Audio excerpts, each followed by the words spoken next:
الحمدللہ رب العالمین والعاقبۃ للمتقین والصلاۃ والسلام علی اشرف الانبیاء والمرسلین نبینا محمد وعلی آلہ وصحبہ اجمعین وبعد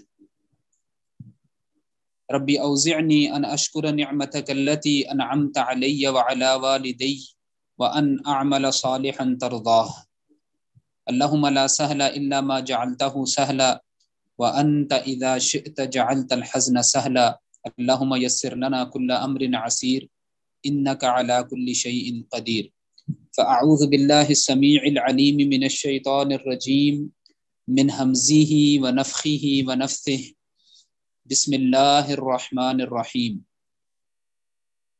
قل هو الله أحد الله الصمد لم يلد ولم يولد وَلَمْ يَكُنْ لَهُ كُفُوًا أَحَدٌ۔ آج ہماری اس عقیدہ اور ایمان کلاس کی 8ویں کلاس ہے، جس میں ہم کچھ بنیادی مقدمات پڑھ آئے تھے، عقیدے کی تعریف اور اس کا دوسرے جو اصطلاحات ہیں، ایمان، اسلام، شریعہ کے ساتھ اس کا تعلق، پھر عقیدے کی اہمیت، اور پھر آخر میں ہم نے آخری 3-4 لیکچرز جو ہیں وہ عقیدے کے مصادر، یعنی بحیثیت عموم ہم نے دین اسلام کے مصادر کو پڑھا ہے، اور اس میں خصوصی طور پر عقیدے کے کیا مصادر ہیں، کہاں سے ہم نے اپنا عقیدہ لینا ہے، اس کو تفصیل سے پڑھ چکے ہیں۔ تو آج کے سیشن سے ہمارا جو عقیدے کے 6 جوانب ہم پڑھ چکے ہیں اس سے پہلے، تو اس کا آج انشاءاللہ باقاعدہ طور پر آغاز ہوگا۔ ہم آیات کے دلائل سے اور حدیث جبرائیل کو پیش کر کے اس بات کی وضاحت کی تھی کہ عقیدہ اور ایمان جو ہے وہ ہم معنی لفظ ہے جب ان میں سے کوئی ایک بولا جائے، یعنی عقیدے کا مطلب ایمان ہے، اور جب ہم یہ ایمان کی تعریف کرتے ہیں تو اس کا مطلب ہے اعتقاد۔ تو وہ جو ہے وہ 6 طرح سے ہم اس کو، یا 6 جوانب میں اس کو جو ہے وہ تقسیم کر سکتے ہیں۔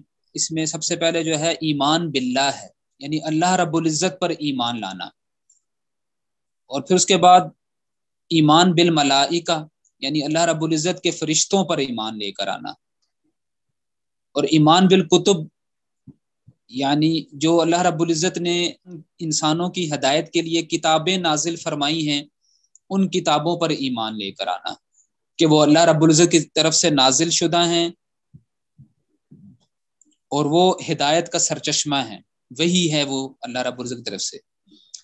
اور ایمان بالرسل، یعنی اللہ رب العزت نے انسانوں تک اپنا پیغام پہنچانے کے لیے جس کا اللہ رب العزت نے انسان کو زمین پر نازل کرتے ہوئے ہی اظہار کر دیا تھا کہ اہبطوا منہا جمیعا، کہ تم سب اب زمین پر چلے جاؤ، فإما یأتینکم منی ہدی، تو میری طرف سے ہدایت آئے گی، فمن اتبع ہدایا فلا خوف علیہم ولا هم یحزنون، تو وہ جو ہدایت کی پیروی کریں گے ان کو نہ خوف ہوگا اور نہ غم ہوگا۔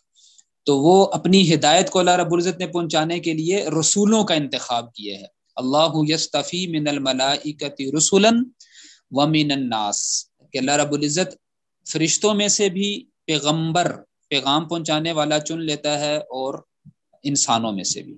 تو رسولوں پر ایمان کہ وہ اللہ رب العزت کے مصطفیٰ، مجتبی، چنیدہ بندے ہیں جو انسانوں کی ہدایت کے لیے مامور ہوتے ہیں۔ اور ایمان بالیوم الآخرہ، کہ یہ دنیا کی زندگی ہی بس سب کچھ نہیں ہے، بلکہ اللہ رب العزت نے ہمیں اس لیے پیدا کیا ہے کہ یہاں آزمائش کرے، اور پھر ایک دن اس نے متعین کیا ہے جہاں پر جو فیصلے کا دن ہوگا، یوم الدین ہے، یوم الحساب ہے، یوم الفصل ہے، کہ اس دن فیصلے ہوں گے۔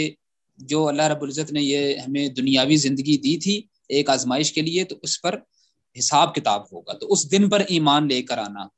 اور پھر آخر میں 6 نمبر پر کہ ایمان بالقدر خیرہ و شرہ، اور اس کے اوپر ایمان لانا کہ تقدیر، یعنی اللہ رب العزت نے جو ٹھہرا دیا ہے، اس کے علم میں ہے جو کچھ، وہ خیر ہے یا شر ہے، وہ اللہ رب العزت کی طرف سے ہے۔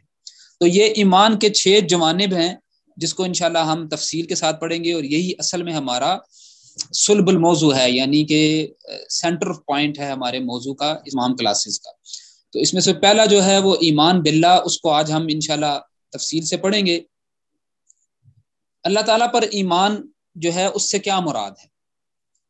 اللہ رب العزت کے اوپر ایمان سے مراد یہ ہے کہ یہ مضبوط اعتقاد بندے کے اندر ہو کہ اللہ رب العزت کا ایک وجود ہے، اللہ رب العزت کے وجود پر ایمان لے کر آنا اس اعتقاد کے ساتھ کہ انہ رب کل شیء، کہ وہ ہر چیز کا رب ہے، رب اکیلا ہے، اس کے سوا تمام انسانیت جو ہے وہ اس عہدے پر فائز نہیں ہو سکتی۔ تو اللہ رب العزت اکیلا رب ہے۔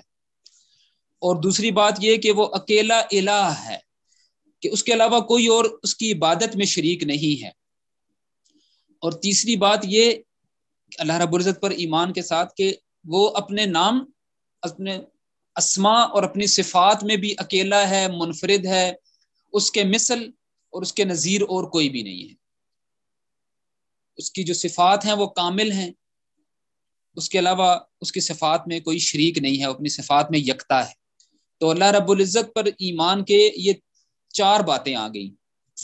سب سے پہلی بات کہ الاعتقاد بوجود اللہ تعالی، اللہ رب العزت کے وجود پر ایمان لے کر آنا۔ والایمان بربوبیتہ، یعنی عز وجل، اللہ رب العزت کی ربوبیت پر، اس کے رب ہونے پر ایمان لے کر آنا۔ والایمان بالالوہیتہ تبارک و تعالی، اور اس بات پر ایمان لے کر آنا کہ وہ اکیلا الہ ہے، اکیلا معبود ہے، اکیلا پروردگار ہے۔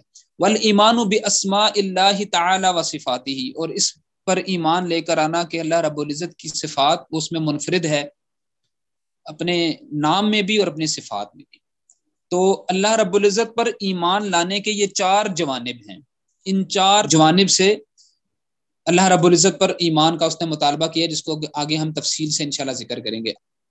اللہ رب العزت کے وجود پر ایمان لانے سے کیا مراد ہے؟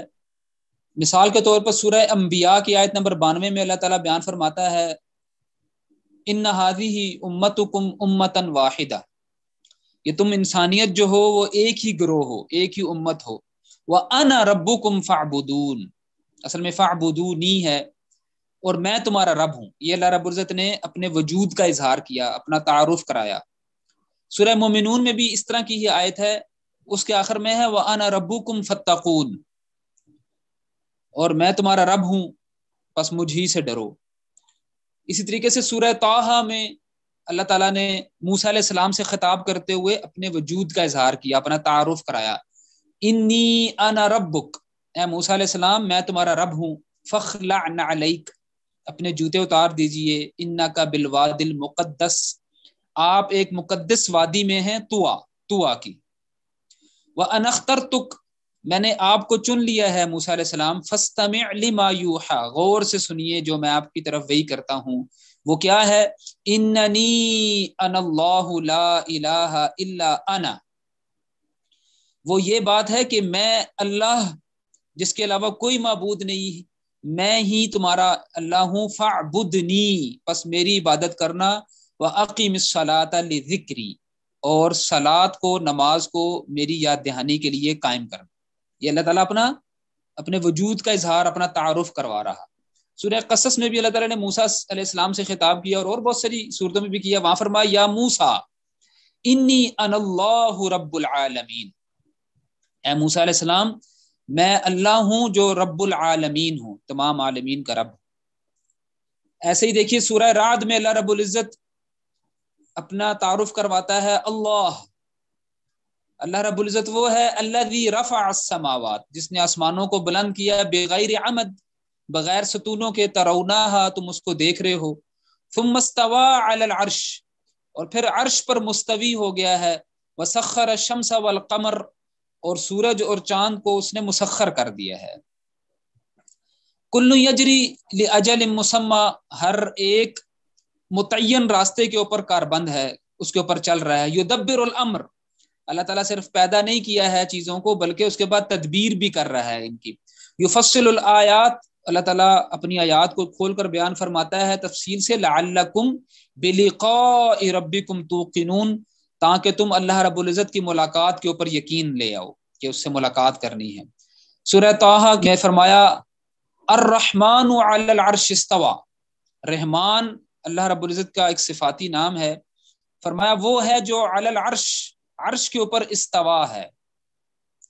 یہ دونوں حوالے جو ہیں یہ اللہ رب العزت کے اپنی ذات کے لحاظ سے اس کے مقام کا تعین کرتی ہیں، یہ دونوں آیات، اور اس طرح کی اور ہیں۔ اللہ رب العزت نے استوا علی العرش کے اوپر قرآن مجید میں 7 مقامات پر اس کی تصریح فرمائی ہے۔ استوا علی العرش یعنی اللہ رب العزت عرش پر مستوی ہے، تو اپنے وجود کا اظہار اللہ تعالیٰ نے ہمارے اپنے وحی کے اندر، قرآن کے اندر بیان فرمایا ہے کہ وہ استوا علی العرش ہے۔ اس کے اوپر تفصیل سے بعد میں انشاءاللہ بات ہوگی۔ اپنے علم کے حوالے سے اللہ تعالیٰ نے اپنا اظہار ایسے کیا ہے، سورہ مجادلہ کی آیت ہے کہ الم تر ان اللہ یعلم ما فی السماوات و ما فی الارض، کیا تم جانتے نہیں ہو کہ اللہ رب العزت آسمان و زمین کی ہر چیز کو جاننے والا ہے۔ ما یکون من نجوى ثلاثۃ، تم میں سے کوئی سرگوشیاں کرتا ہے اگر وہ 3 ہوتے ہیں، الا هو رابعهم، تو ان میں چوتھا اللہ رب العزت ہوتا ہے، ولا خمسۃ الا هو سادسهم، اگر وہ 5 ہوتے ہیں تنہائی میں باتیں کرنے والے، الا هو سادسهم، تو چھٹا اللہ رب العزت ان کو دیکھ رہا، ان کو سن رہا ہوتا ہے، ولا ادنى من ذلك او ولا اکثر، ان میں سے کم تعداد ہو یا زیادہ ہو، الا هو معهم اينما كانوا، تم جہاں بھی ہو اللہ رب العزت تمہارے ساتھ ہوتا ہے۔ تو اللہ رب العزت اپنی ذات کے لحاظ سے عرش پر مستوی، جیسے سورہ طٰہٰ، سورہ رعد کی آیات اور اس کے علاوہ بھی آیات اس کے اوپر دلالت کرتی ہیں، اور اللہ تعالیٰ اپنے علم کے لحاظ سے ہر جگہ موجود ہے، جیسے سورہ مجادلہ کی آیت بیان فرمائی ہے۔ اسی کو مزید واضح سورہ قاف کی آیت کرتی ہے، وَلَقَدْ خَلَقْنَا الْإِنسَانَ، ہم نے انسان کو پیدا کیا ہے، وَنَعْلَمُ مَا تُوَسْوِسُ بِهِ نَفْسُهُ، اور اس کے نفس میں، اس کے دل میں، اس کے جی میں جو باتیں آتی ہیں ہم اس کو جان رہے ہوتے ہیں۔ وَنَحْنُ أَقْرَبُ إِلَيْهِ مِنْ حَبْلِ الْوَرِيدِ، اور ہم جو ہیں اس کے رگے جان سے بھی زیادہ قریب ہیں۔ تو اللہ رب العزت نے اپنے وجود کا اظہار کیا اور بتایا کہ اللہ رب العزت اپنی ذات کے لحاظ سے عرش پر مستوی ہے، اور اپنے علم کے لحاظ سے ہر طرح کی خبر رکھنے کے حوالے سے وہ انسان کے ساتھ ہے، بالکل قریب ہے اس کے، کہ عرش جو ہے اللہ رب العزت کا وہ آسمانوں کے اوپر ہے۔ اس کی وضاحت صحیح مسلم کی یہ حدیث ہے جو ہم نے نقل کی ہے کتاب المساجد سے، باب تحریم الکلام فی الصلاۃ، یعنی نماز کے اندر باتیں کرنے کی ممانعت کے اوپر۔ یہ معاویہ بن الحکم السلمی ہے، یہ معاویہ بن ابی سفیان رضی اللہ عنہ سے الگ ہیں، دوسرے صحابی ہیں معاویہ، یہ بھی صحابی ہیں۔ لمبی حدیث ہے، اس میں سے ہم نے وہ ٹکڑا صرف نقل کیا ہے جو ہمارے موضوع سے متعلق ہے۔ فرماتے ہیں وہ ساری اور باتوں میں سے کہ میں نے رسول اللہ صلی اللہ علیہ وسلم سے فرمایا کہ میری ایک باندھی ہے، جاریہ، ایک باندھی ہے جو میرے جانوروں کو دیکھتی ہے، ان کی دیکھ بھال کرتی ہے، اور میری بڑی فرما بردار ہے۔ تو ان کے بارے میں پوچھا کہ افلا اعتقها، کیا میں اس کو آزاد نہ کر دوں؟ تو نبی صلی اللہ علیہ وسلم نے فرمایا کہ ائتنی بہا، اس کو میرے پاس لے کر آؤ۔ فاتیتہ بہا، تو کہتے ہیں میں ان کو، اپنی باندھی کو نبی صلی اللہ علیہ وسلم کے پاس لے کر آیا، تو نبی صلی اللہ علیہ وسلم نے اس سے کچھ سوالات کیے۔ فقال لها این اللہ، ان سے پوچھا کہ اللہ رب العزت کہاں ہے؟ تو قالت فی السماء، تو اس جاریہ نے، باندھی نے کہا آسمانوں میں۔ آگے حدیث کے الفاظ ہیں کہ من انا، میں کون ہوں؟ تو ان کے بارے میں کہتی ہے قالت انک رسول اللہ صلی اللہ علیہ وسلم، تو وہ کہتی ہے کہ آپ اللہ کے رسول ہیں۔ تو نبی نے فرمایا اعتقھا، اس کو آزاد کر دیجئے، انہا مؤمنہ، یہ مومنہ ہے۔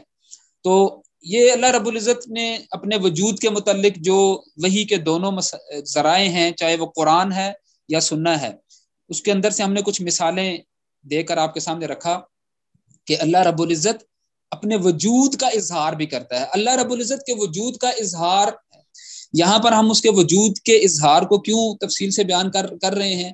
کیونکہ صرف آج ہی نہیں بلکہ نبی صلی اللہ علیہ وسلم کے زمانے میں بھی اور اس سے پہلے بھی کچھ ایسے لوگ تھے جو کہتے تھے کہ ما ہی الا حیاتنا الدنیا نموت ونحیا وما یہلکنا الا الدہر، کہ یہ دنیا کی زندگی بس اس میں ہم مرتے ہیں اور جیتے ہیں، باقی ہمیں ایک زمانہ جو ہے وہ مار دیتا ہے۔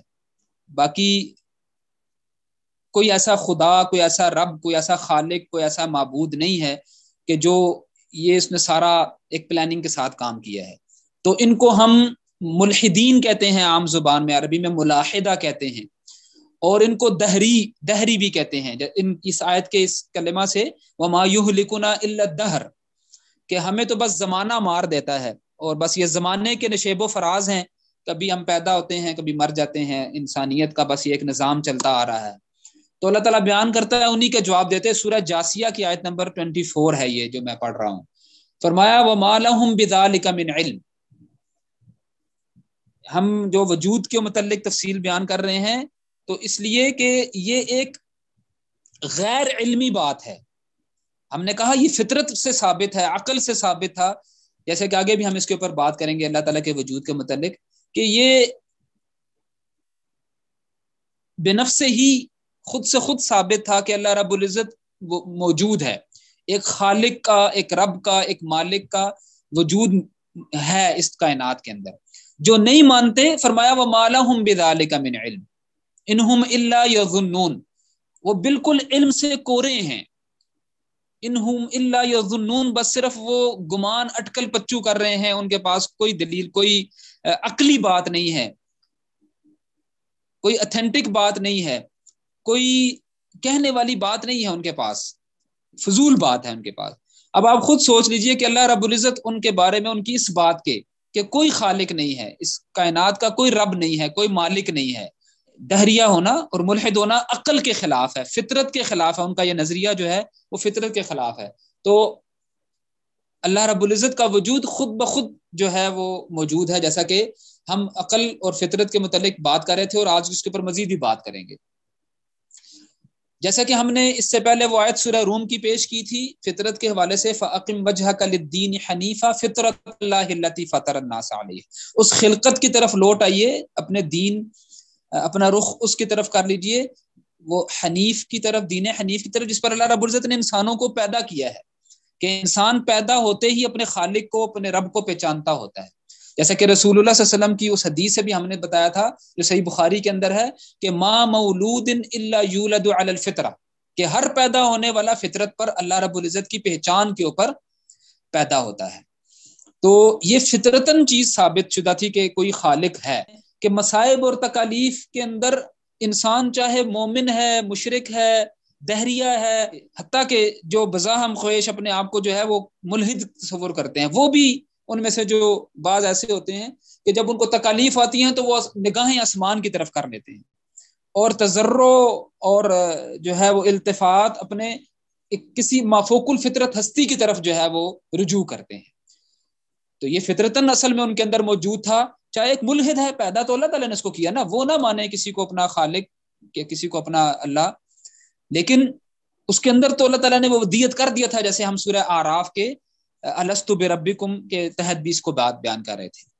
پھر ایک اور مسئلہ جو ہم پیچھے بھی بیان کر رہے ہیں کہ ہر مخلوق، ہر مصنوع اپنے صانع اور اپنے خالق کے اوپر دلالت کرتی ہے. یعنی ایک چیز موجود ہے نا، تو لازمی طور پر یہ تصور خود بخود پیدا ہوگا کہ اس کا کوئی بنانے والا ہے، چاہے وہ ہمیں نظر آ رہا ہے کہ نہیں آ رہا ہے، لیکن خود بخود اس چیز کے اوپر دلالت ہے کہ کوئی ہے جس نے اس کو بنایا ہے. تو مخلوق خود سے خود خالق کا ہے، تو اللہ رب العزت کا وجود کے اوپر دلیل یا اس کے اوپر شرح صدر خود بخود انسان سے ہو جاتی ہے جب وہ خود انسان کا اپنا وجود اللہ رب العزت کے وجود کے اوپر دلالت کرتا ہے. اب کوئی چیز موجود ہے تو اس کے اگر احتمالات ہو سکتے ہیں، تو ان میں سے ہم نے یہاں 2 نقل کیے ہیں، یعنی کہ وہ اپنی خالق خود ہے، یا دوسری خود یہ ہے کہ وہ ایک اتفاقاً وجود میں آ گئی ہے. اس چیز کا جواب اللہ تعالیٰ سورہ طور کی اس آیت میں دونوں کا جواب دیتا ہے. ام خلقوا من غیر شیء ام هم الخالقون، کیا یہ بغیر کسی خالق کے پیدا ہو گئے ہیں، ام هم الخالقون، یا خود اپنے خالق ہیں. صحیح مسلم کے اندر صحیحین کی حدیث ہے، جبیر بن مطعم ابھی ایمان نہیں لے کر آئے تھے، جب غزوہ بدر کے اندر بہت سارے لوگ قیدی ہو کر آئے، تو ان میں یہ بھی شامل تھے اس وقت، جبیر بن مطعم. تو انہوں نے نبی صلی اللہ علیہ وسلم کو یہ آیات تلاوت کرتے ہوئے سنا، ام خلقوا من غیر شیء ام هم الخالقون ام خلقوا السماوات والارض بل لا یوقنون ام عندهم خزائن ربک ام هم المسیطرون، اور آخر تک.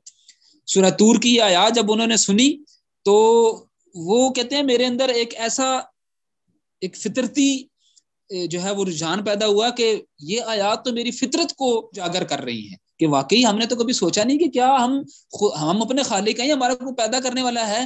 جب ہمارا پیدا کرنے والا ایک ہے تو وہ ہم سے ایک چیز کو ڈیمانڈ کر رہا ہے تو ہم کیوں نہ اس کی مانیں. تو وہاں سے یہ پہلا ایک چیز ان کے اندر طلب پیدا ہوئی تھی یا ان کے اندر ایک شعور پیدا ہوا تھا ایمان کا، جو بعد میں ان کے اوپر کامل ایمان لانے کا ذریعہ بنا.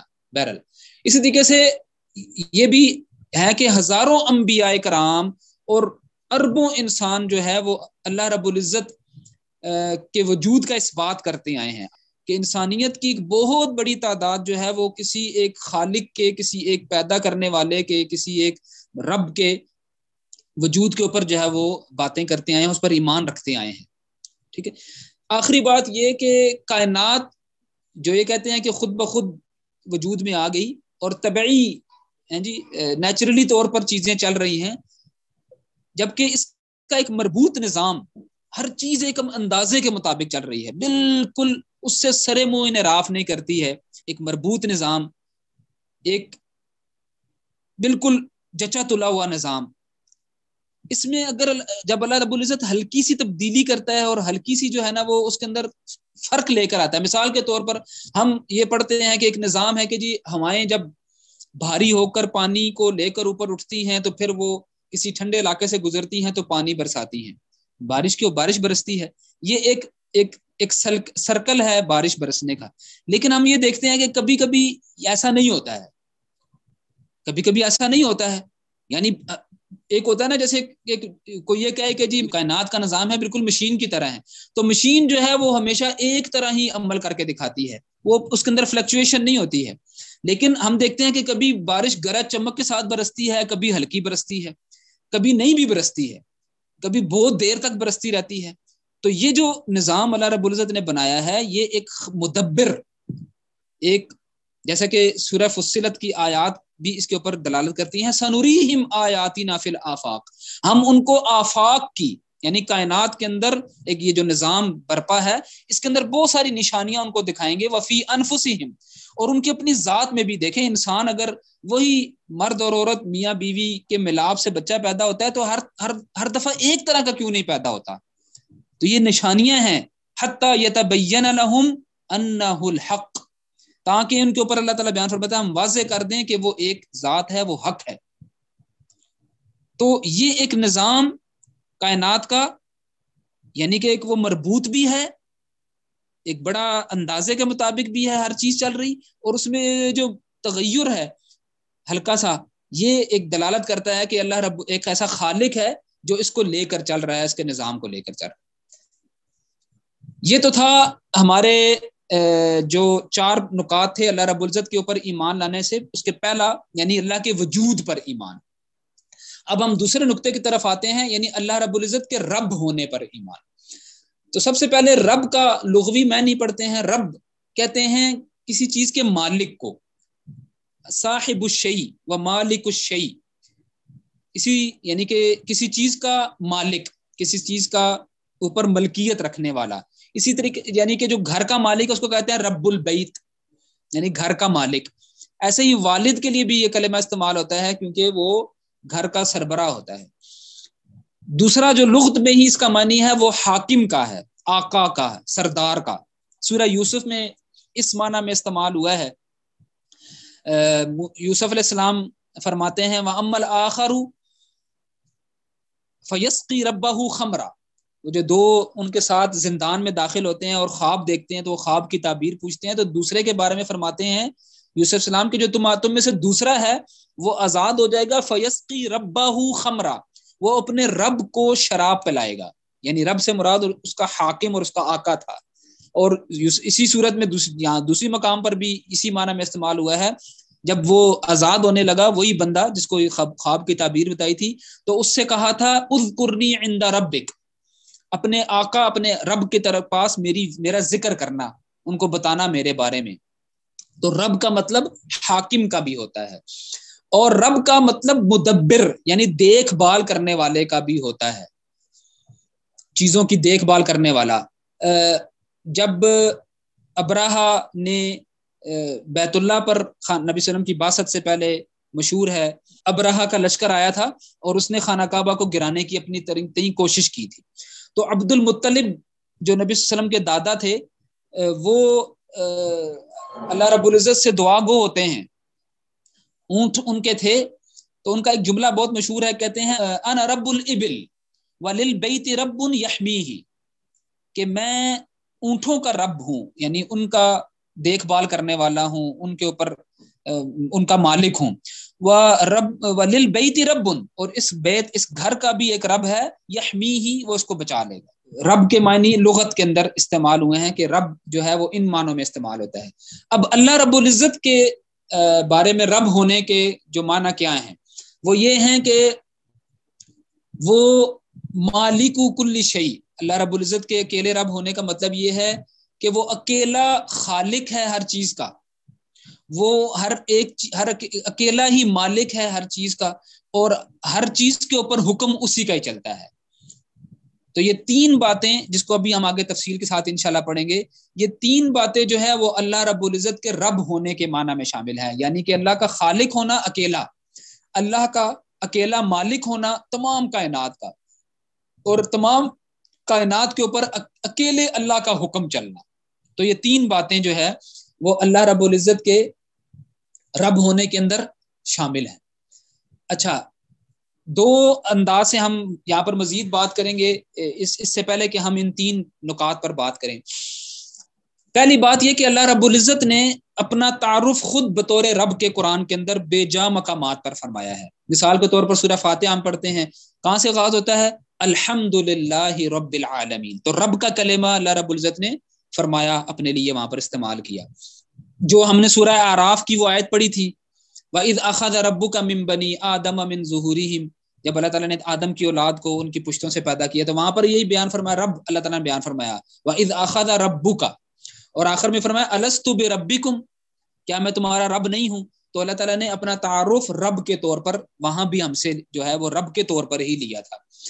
اس طریقے سے بہت سارے اور مقامات پر بھی یہ اللہ رب العزت نے اپنے لیے رب کا کلمہ استعمال کیا ہے. ربکم و رب آبائکم الاولین، جیسے سورہ دخان کے پہلے رکوع کے اندر ہے کہ وہ تمہارا بھی رب ہے اور تمہارے باپ دادا کا بھی رب تھا وہی. اس طریقے سے آپ انبیاء کرام کی ساری زندگی دیکھیں تو وہ اللہ رب العزت کے رب ہونے کے متعلق خبر دیتے ہیں، ان کی دعائیں، ان کی مناجات. مثال کے طور پر سب سے پہلے آدم علیہ السلام کو دیکھیں، ربنا ظلمنا انفسنا. آگے آپ دیکھیں گے کہ انبیاء کرام نے لوگوں کو اللہ تعالیٰ کا تعارف رب کے طور پر کروایا ہے. ٹھیک ہے، ربی انی وہن العظم منی، زکریا علیہ السلام کہتے ہیں ربی لا تذرنی فردا. عیسیٰ علیہ السلام کہتے ہیں ان اعبدوا اللہ ربی و ربکم. ٹھیک ہے، اور نبی صلی اللہ علیہ وسلم کی دعا بھی آپ دیکھیں جو صحیح مسلم کے اندر ہے، لا الہ الا هو رب العرش الکریم. ٹھیک ہے، لا الہ الا هو رب العرش العظیم. تو رب کا جو ہے وہ تعارف انبیاء کرام نے نبی صلی اللہ علیہ وسلم سمیت سب نے کروایا ہے. تو اب ہم ان تین نکات پر آتے ہیں جو رب کے متعلق ہم نے کہا کہ ہیں. سب سے پہلے رب کے معنی کے اندر خالق ہونے کا تصور پایا جاتا ہے، یعنی کہ اللہ رب العزت ہر چیز کا خالق ہے اور اس کے سوا ہر چیز مخلوق ہے. سورہ زمر میں فرمایا اللہ خالق کل شیء، اللہ تعالیٰ ہر چیز کا خالق ہے. اللہ رب العزت کا رب ہونے کے جو معنی ہیں اس کے اندر اس کا خالق ہونا، اس کا مالک ہونا، اور تیسرا اس کا حاکم ہونا. حاکم ہونے کے اوپر ہم نے سورہ آل عمران سے اور سورہ اعراف اور سورہ روم سے آیات پیش کی ہیں، اور ہم نے کہا کہ حاکم ہونے کے تحت دو اس کے جوانب ہیں، دو طرح کا حکم ہوتا ہے. ایک حکم تکوینی ہے، حکم الکونی کہتے ہیں عربی میں اس کو، یعنی ایک وہ حکم ہے جو ہر حال میں نافذ ہوتا ہے، اس میں کسی مخلوق کو کوئی اختیار نہیں ہے، اس پہ ساری مخلوق انسان سمیت مجبور محض ہیں، ان کے پاس کوئی اختیار نہیں ہے اس کے اندر اللہ رب العزت کے اس حکم کے اوپر. مثال کے طور پر مخلوقات تو ساری کی ساری انسان کے علاوہ اسی حکم کے تابع ہیں. سورج کو جس حکم کے اوپر لگا دیا بس وہ وہی کرتا ہے، چاند کو جس ذمہ داری کے اوپر لگا دیا اس کی وہی ہے، ہوائیں ہیں، بارشیں ہیں، فرشتے ہیں جی، اور تمام جمادات، حیوانات جتنے بھی ہیں ان کو جس کام کے لیے لگا دیا گیا ہے اس کے اندر اس کا اختیار نہیں ہے. انسان کے پہلو سے دیکھا جائے تو انسان کہاں پیدا ہوگا، کیسا پیدا ہوگا، گورا ہوگا، سفید ہوگا، ہاں جی، کس کے گھر میں پیدا ہوگا، اس کے والدین کون ہوں گے، یہ وہ حکم ہے اللہ تعالیٰ کا، وہ امر ہے جس میں انسان کو بھی کوئی اختیار نہیں ہے. ٹھیک ہے، تو اس کے بارے میں اللہ تعالیٰ بیان فرماتا ہے مختلف مقامات پر. سورہ یاسین میں فرمایا انما امرہ اذا اراد شیئا ان یقول له کن فیکون، کہ جب ہم کسی چیز کا ارادہ کرتے ہیں کہ وہ ہو جائے تو اس کو کہتے ہیں کہ وہ ہو جا تو وہ ہو جاتی ہے. تو یہ ہے حکم تکوینی، امر الکونی، تو اس کے اندر کسی کا بھی کوئی اختیار نہیں ہے انسان سمیت. دوسرا وہ ہے جو حکم شرعی ہے، یہ صرف انسانوں کے ساتھ مختص ہے، یعنی وہ حکم اللہ رب العزت کا، وہ امر جس کی اللہ تعالیٰ نے اپنے بندے سے مطالبہ کیا ہے اور جس کے پورا کرنے یا نہ کرنے کے انسان کو اللہ تعالیٰ نے آزادی دی ہے. یہی ہے وہ ٹیسٹ، یہی ہے وہ آزمائش، یہی ہے وہ مقصد جس کے تحت اللہ رب العزت نے انسان کو دنیا میں بھیجا ہے اور اس کو وہ اختیار کی آزادی دی ہے کہ وہ چاہے تو اللہ رب العزت فمن شاء فلیؤمن ومن شاء فلیکفر، اگر چاہے تو ایمان لے آئے، چاہے تو کفر کر دے، اما شاکرن اما کفورا، یا تو شکر گزار بن جائے اللہ تعالیٰ کے یا اس کے نافرمان بن جائے. تو یہ وہ ہے، اس کی مثال آپ دیکھ لیں کہ جیسے اللہ تعالیٰ نے بیان فرمایا سورہ نحل میں ان اللہ یأمر امر، یہ وہی ہے کہ وہ اللہ تعالیٰ تم کو حکم دیتا ہے عدل اور احسان کا اور اقربا کے ساتھ نیکوکاری کرنے کا اور بری باتوں سے، فحش باتوں سے رک جانے کا اور نافرمانی سے. تو یہ وہ حکم ہے جس کو اللہ رب العزت نے شرعی حکم کے طور پر علماء نے اس کو بیان کیا ہے. تو ایک امر الکونی ہے، وہ تو مجبور محض ہیں انسان سمیت ساری مخلوقات، اور دوسرا امر الشرعی ہے، شرعی حکم ہے جو کہ صرف انسانوں کے لیے ہے، انسانوں یعنی جنوں کے لیے بھی، کیونکہ دو مکلف مخلوق ہیں. مکلف مخلوق کے لیے اللہ رب العزت نے یہ حکم بیان فرمایا ہے اور اسی کو ماننے سے یہ اللہ تعالیٰ نے انسانوں سے اسی چیز کی ڈیمانڈ کی ہے. جو حکم کونی ہے، امر الکونی ہے، تکوینی حکم ہے، یہ وہ حکم ہے جس میں کہ تمام انسان یعنی عمومی انسان جو ہیں وہ اللہ رب العزت کے رب ہونے کے اوپر ایمان رکھتے تھے. اور یہی ہمارے آج کا آخری نقطہ ہے کہ آپ دیکھیں کہ اللہ رب العزت نے قرآن میں بے شمار مقامات کہ اللہ رب العزت کے رب ہونے کے اوپر جو ہے وہ یقین رکھتے تھے، ایمان رکھتے تھے، یعنی وہ اللہ رب العزت کو اپنا خالق بھی مانتے تھے، اللہ رب العزت کو وہ اپنا مالک بھی مانتے تھے اور اسی کا حکم سمجھتے تھے کہ وہ ساری کائنات کے اوپر لاگو ہے. چاہے وہ مشرک تھے، اس کے باوجود وہ اس کو مانتے تھے. ہم نے اس کی مثالیں دی ہیں سورہ مومنون کے اندر. اللہ تعالیٰ بیان فرماتا ہے آپ ان سے پوچھئے لمن الارض ومن فیہا، زمین کس کی ہے، اس کے اوپر جو کچھ ہے وہ کس کا ہے، اگر تم جانتے ہو. سیقولون للہ، تو وہ فوراً وہ کہیں گے کہ اللہ کا ہے. اللہ تعالیٰ پوچھتا ہے من رب السماوات السبع ورب العرش العظیم، 7 آسمانوں کا اور عرش عظیم کا مالک کون ہے؟ سیقولون للہ. فرمایا کہ ان سے پوچھو قل من بیدہ ملکوت کل شیء، ہر چیز کے اوپر ملکیت کس کی ہے؟ سیقولون للہ، تو وہ فوراً کہیں گے کہ اللہ رب العزت کی. تو سورہ مومنون کی آیات آپ کے سامنے پیش کی کہ آپ اس میں دیکھیں کہ وہ اللہ رب العزت کے زمین کے اور اس کے اوپر جو کچھ ہے اس سب کے اوپر اس کی دسترس رکھنے والا، آسمانوں کی، زمین کی، 7 کے 7 آسمان کی، عرش کے مالک کی، اور تمام کے اوپر اللہ تعالیٰ کی ملکیت کے وہ قائل تھے. اور یہ مشرکین مکہ ہیں جن سے بات ہو رہی ہے.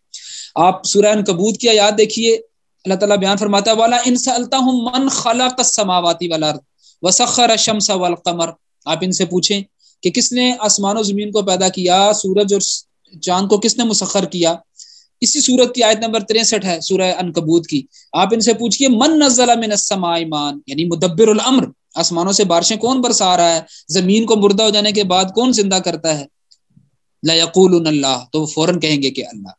سورہ زخرف کے اندر فرمایا وَلَا إِن سَأَلْتَهُم مَّن خَلَقَ السَّمَاوَاتِ وَالْأَرْضَ لَيَقُولَنَّ اللَّهُ خَلَقَهُنَّ الْعَزِيزُ الْعَلِيمُ، یعنی اللہ تعالیٰ کو العزیز اور العلیم بھی مانتے تھے.